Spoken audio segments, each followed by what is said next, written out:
vërtet me adhurim dhe falënderim, sa për 84 vite. Adhurim. Ma shumë se sa 1000 muaj. Po një kohës ishte edhe në këto 10 ditët e Dhul-Hijhes. Pra që kanë bëjnë me Kurban Bajramin. Duke fillohu pra nga nesër mbrëma e deri ditën e 10 të Dhul-Hijhes, apo që i takon data 27, janë të veçanta. Pejgamberi sallallahu alaihi wasallam po adhuroni, shtoni adhurimin. Dhe më thanë, krahas atyre faljeve që i keni vazhdu, krahas atyre suneteve që i keni vazhdu gjatë gjithë vitit, shtoni prapë. Se Allahu xhallahu thot në hadith qudsi, është fjalë Allah, na tregon pejgamberi sallallahu alaihi wasallam, shtoni veprat e mira thot në këto 10 ditë, sepse thot nuk ka më të mira. Dhe me thonë, ato janë 10 net të funit Ramazanit, to janë 10 dit. Ato kanë vlerë më të madhe sepse janë në net, dhe me thonë natën, këto kanë vlerë më të madhe sepse janë ditën. Dhe robi im, thotë Allahu xhelexhel, nuk më afrohet më shumë se sa më afrohet me nafile.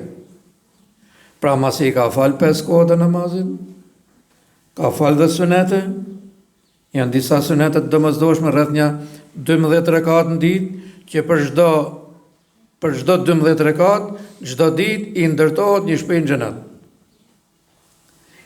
Dhe veç kësaj thot shtoni prap gjatë tyre ditëve sepse janë të veçanta. Namazin vullnetar.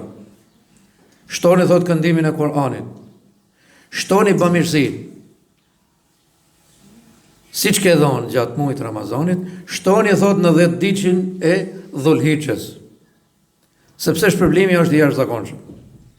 Dhe pejgamberi sallallahu alaihi wasallam e krahason edhe me atë që ka shku në luftë, thot. Për me mbrojt nerin e muslimanëve, për me mbrojt fjalën la ilaha illallah Muhammedur Rasulullah, pasuritë e muslimanëve, tokat e muslimanëve, dhe kalon shtëpinë, thot, kalon gruan, kalon fëmin, kalon pasurin, kalon gjithë shka, thot, për shkuat e në rrugë Zotit, e këto, thot, ai i cili e kryen një vepër, prapë është më i mirë se sa ky njeri, thot.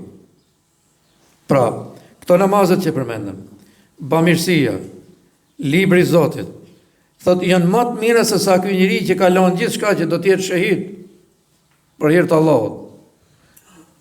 Edhe ati, thot, ja kalon që ka shku në rrugë të Allahut, që kalon gjithë shka, thot, për hir të Zotit, aq të rëndësishme, aq të mira që janë veprat në këto 10 ditë të Dhul-Hijhes. Po pse ka shtrenjta? Për Zotin e vëllezër ne dim pak. Dim që na ka tregu pejgamberi sallallahu alaihi wasallam. Ama atë mirën e madhe, shpërblimin e madh, kur thot Allahu velejalin asher. Kush mundet? Kush Zoti betohet në këto 10 ditë, kush mundet ta gjejë shpërblimin? Vlerën e vërtet, vetëm i madh Zot. Edhe shpërblimin e vërtet ne do ta shohim atje. Këto e besojmë. Sepse kështu jemi mësuar, domethënë, nga pejgamberi sallallahu alajhi wasallam, që çfarë vjen nga libri i Zotit, dhe çfarë vjen nga goja e pejgamberit sallallahu alajhi wasallam, me e besu. Nuk ka problem, e përjetova se përjetova.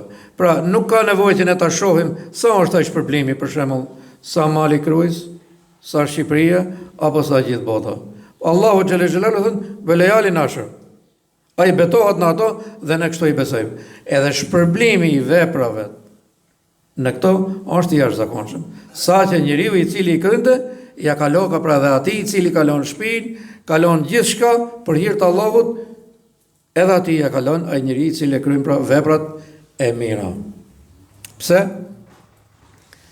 Thamë që organizohet haxhi, vizita e Ka'bës së Shenjtë. Haxhi është një ritual i veçantë. Një herë në jetë. Për ata që kanë mundësi. Edhe është pikërisht në këtë ditë, pra duke filluar nga 26, 25, 26, 27, deri ditën e Bajramit. Pra ditën e Bajramit është dita e Kurbanit, domethënë dita e festës. Dita e 10 e Dhul-Hijhes. Pra duke filluar nga 25, 26, 27, edhe 3-4 ditë të tjera të festës, por domethënë kur jemi këtu, organizohet edhe haxhi.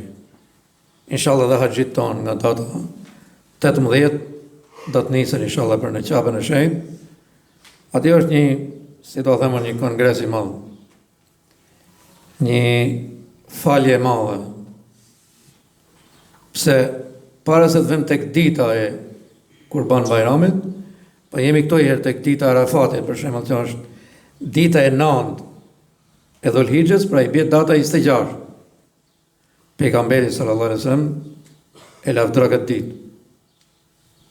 Për herën e parë na tregon në hadithin kutsi ku Allahu krenohet tek melekt, tek gjithë krijesat e qiellit dhe i thotë shikoni, robët e mi, të lodhur, të plohorosur, të zbathur, kanë ardhur me atë shprehjen e famshme që gjithë haxhit e kanë mësuar, lebejk Allahumme lebejk. Kemi ardhur në urdhën tënd të përgjigjem o Zot. E madhe. Pra jo për pasuri, jo për të duk, po vetëm për hir të Zotit. Avionit në rrinës e drejt atje tek vendet e adhurimit, tek vendet e shenjta. Edhe kryhet haxhi. Allahu xhelle xhelaluhu na tregon nëpërmjet gojës pejgamberit sallallahu alaihi wasallam. Edhe thot pejgamberi, ai i cili e mbaron haxhin dhe ja pranon Zoti, kthehet me gjinoha të fshime, me gjinoha të faluna, siç e ka lind nana. Po kjo është avantazh i madh. Për çfarë do moshe? Ne do të thonë tamam si rroba që bëhet për të pastruar, e vesh i javë, 2 javë dhe ka nevojë të pastrohet ajo. Edhe trupi ka nevojë të pastrohen gjinohet. Edhe atje shkon edhe i fshin gjitha gjinohet. Të shi pa hynë e këto komentet që bëjnë njerëzit. Shkojnë se kanë gjinohet, apo nuk ka për t'i falë Zoti. Këta janë komentet tjera, këta janë, si do thëmën, goja e shejtanit. Kudo që t'i ngjoni, që shkojnë kote, bëjnë atë program tjetër ky. Janë këtë goja e shejtanit mallkum. Edhe Allahu e kthe robin pas një gjinohet. Dita e Arafatit, dita e faljes madhe. Pra miliona njerëz atje, po edhe këtu. Po atje sidomos lutën, nuk i kthehet lutja mbrapsht. Pra ishim tek hadithi kutsi që thot Allahu xhelle xhelaluhu, shikoni o melek. Të gjithë kanë ardhur, të gjithë i fjalë, lebejk Allahumme lebejk. Në urdhën tatë